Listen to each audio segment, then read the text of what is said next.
এই হত্যা মামলা ৪ নম্বর আসামি যেখানে বসে ডিক্লেয়ার দেয় যে আমি বাসায় আছি, তো তাকে কেন সাথে সাথে অ্যাকশনে গেল না পুলিশ? এটা তো অবশ্যই তাদের দিকে আমরা আঙুল তুলবই, প্রশ্নে তীর ছুড়বই তাদের দিকে।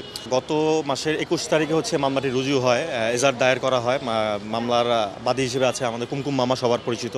উনি মামলা দায়ের করেছেন। তো এই মামলা হওয়ার পরপরই কিন্তু আমরা অলরেডি প্রতিবাদ স্বরূপ একটি বড় আকারের পুরা ঢাকাব্যাপী বাংলাদেশ থেকে শুরু করে এখানে একটি মানববন্ধন করেছিলাম।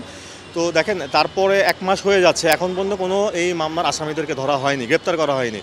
তো এটা তো পুলিশ প্রশাসনের দিকে আমাদের অবশ্যই আঙুল যাচ্ছে, কারণ প্রথম দিকে তাদের যে একটা স্পিড ছিল, দু একদিন যে দেখলাম যে ধরেন একটা মামলা হওয়ার পরপরই মামলা আয়ু সাহেব এখানে আসছিলেন, ওসি সাহেব আসছিলেন, তারপরে এখন পর্যন্ত আর তাদেরকে কোনো ধরনের কোনো অগ্রগতি আমরা দেখতে পাচ্ছি না ভিজিবিলি। এবং আমরা এর মধ্যে ভক্তদের মধ্যে বেশ কয়েকজন আমাদের সালমান শাহ মা জননী নীলা চৌধুরীর তত্ত্বাবধানে আমরা কিন্তু একটি টিম সর্বক্ষণিক চেষ্টা করি এই মামলার খোঁজখবর নেওয়ার জন্য। তা আমরা যখনই যাই ওনারা শুধু আমাদেরকে আশ্বস্ত করেন। তা দেখেন, আমি প্রশাসনের নিকট একটি প্রশ্ন করতে চাই, সামিরা বা ডন ওনারা তো আসলে অনেক হাই প্রোফাইল তেমন কেউ না, যে বিশাল কিছু বড় সন্ত্রাসী আন্ডারগ্রাউন্ডের কেউ, তারপরও কেন ওনাদেরকে ধরা যাচ্ছে না? এই ১ মাস কেন লাগে? এই ডিজিটাল যুগে এসে আপনি মোবাইল ট্র্যাক করতে পারতেছেন না, জাস্ট একটা অগ্রগতির মধ্যে একটা ভিজিবল দেখতে পাইলাম, ইমিগ্রেশনে চিঠি দিয়েছে যেন তারা দেশের বাইরে যেতে না পারে। ভাই, এখন আমাদের দেশে তো দেখতে পাচ্ছি যে দেশের বাইরে চলে যাওয়ার পরে অনেক সময় নোটিশ আসতেছে যে না, যাতে দেশের বাইরে না যাওয়া। আমরা ভিজিবলি দেখতে পাচ্ছি তারা বিভিন্ন দেশে চলে গেছে, কিন্তু যাওয়ার পরে তা আমরা চাই না এরকম তারা, আমি জানি না, যেহেতু তাদেরকে ভিজিবলি এখন আর কোথাও দেখা যাচ্ছে না, কিন্তু আমরা বিভিন্ন মাধ্যমে বা গণমাধ্যম বা বিভিন্ন সময় বিভিন্ন রকম খোঁজখবর নিয়ে দেখেছি।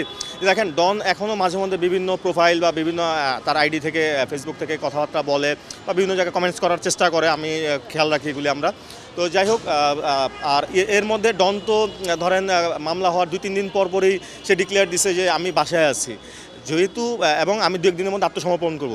তা আমার কথা হচ্ছে, যেই লোকটা একটা হত্যা মামলার আসামি, ৪ নম্বর আসামি, যদি আমি ভুল না করে থাকি এই মুহূর্তে, যেই লোকটা একটা হত্যা মামলা, একটা চাঞ্চল্যকর হত্যা মামলা যেটা ২৯ বছর ফাইলবন্দি ছিল, সেটাকে চালু করা হয়েছে। তো সেই হত্যা মামলা ৪ নম্বর আসামি যেখানে বসে ডিক্লেয়ার দেয় যে আমি বাসায় আছি, তো তাকে কেন সাথে সাথে অ্যাকশনে গেল না পুলিশ?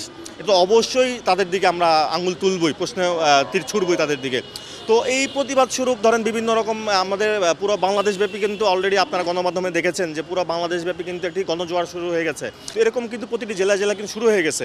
তো আমরা এই নীরব প্রতিবাদ ধরেন আমরা ভক্তদের পক্ষ থেকে যতটুকু করতে পারি, আমরা তো ধরেন রাজনৈতিক কোনো বিষয় না যে ধরেন হামলা বাংলা এই সেই, একদম শান্তিপূর্ণ। আমরা ভক্তদের পক্ষ থেকে, যেখানে সালমান শাহ জড়িত, আমাদের আবেগের জায়গা ভাই, তো সেইখানে আমরা কোনো ধরনের বিশৃঙ্খলা করব না। আমরা চাই এটা সুষ্ঠু একটা সমাধান হবে। প্রশাসনের কাছে এটি আবেদন যে আপনারা অতি সত্বর এটি আপনার একটি মামলার আসামিদেরকে ধরবেন এবং তাদেরকে পর্যাপ্ত আইনের আওতায় এনে যতটুকু রিমান্ডে নেওয়া প্রয়োজন, যা যা আইনি প্রক্রিয়া যা যা করা দরকার আপনারা তাই করবেন। এবং আমি সবসময় একটা কথাই বলি সবার কাছে যে ভাই, ২৯ বছর তো হয়ে গেছে, আরও ২৯ বছর লাগাবেন না আপনারা। আর শেষ কথা হচ্ছে একটি, সালমান শাহ মা আমাদের জননী নীলা চৌধুরী, উনি কিন্তু অনেক অসুস্থ থাকেন, বয়স্ক মানুষ। তা আমার সবসময় একই কথা থাকে যে উনি যেন ওনার জীবদ্দশায় ওনার সন্তান হত্যার বিচার দেখে যেতে পারে নিজ চোখে, এবং সেটাই আমরা, এবং আমরা ভক্তরা যারা ২৯ বছর অপেক্ষা করতেছি, আমরা আর ২৯ বছর অপেক্ষা করতে চাই না। যেন এই মামলাটা খুব শীঘ্রই, এবং যেহেতু একটি চাঞ্চল্যকর হত্যা মামলা, যত দ্রুত সম্ভব মামলার আসামিদেরকে ধরা হবে এবং এটা আইনি যতটুকু সর্বোচ্চ শাস্তি যেটা দেওয়া হবে সেটাই আমরা কামনা করবো প্রশাসনের নিকট।